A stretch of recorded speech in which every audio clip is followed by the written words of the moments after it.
بسم الله الرحمن الرحيم. سأل سائل بعذاب واقع للكافرين ليس له دافع من الله ذي المعارج تعرج الملائكة والروح إليه في يوم كان مقداره 50,000 سنة فاصبر صبرا جميلا إنهم يرونه بعيدا ونراه قريبا يوم تكون السماء كالمهل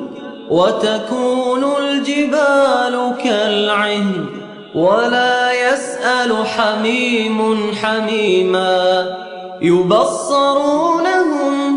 يود المجرم لو يفتدي من عذاب يومئذ ببنيه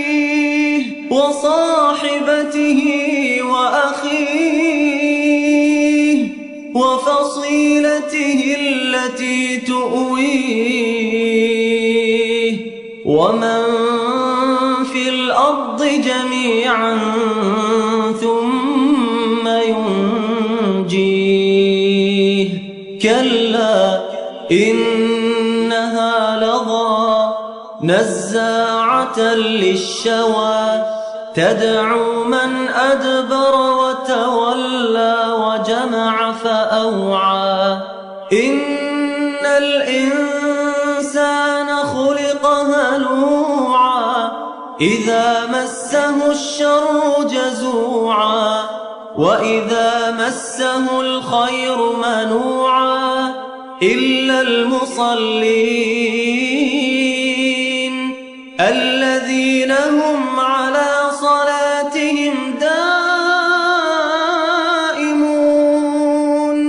والذين في أموالهم حق معلوم للسائل والمحروم والذين يصدقون بيوم الدين والذين هم من عذاب ربهم مشفقون إن عذاب ربهم غير مأمون والذين هم لفروجهم حافظون إلا على أزواجهم أو ما ملكت أيمانهم فإنهم غير ملومين فمن ابتغى وراء ذلك فأولئك هم العادون والذين هم لأماناتهم وعهدهم راعون والذين هم بشهاداتهم قائمون والذين هم على صلاتهم يحافظون أولئك في جنات مكرمون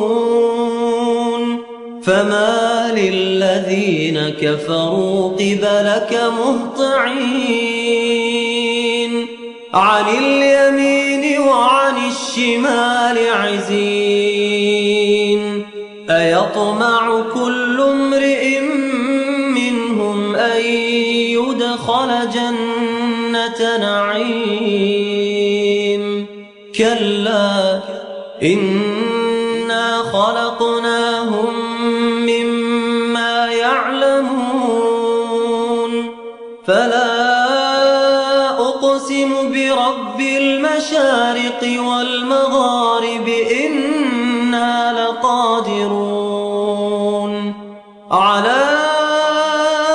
أن نبدل خيرا منهم نحن بمسبوقين فذرهم يخوضوا ويلعبوا حتى يلاقوا يومهم الذي يوعدون يوم يخرجون من الأجداث سراعا كأنهم إلى نصب يوفضون خاشعة أبصارهم ترهقهم ذلة ذلك اليوم الذي كانوا يوعدون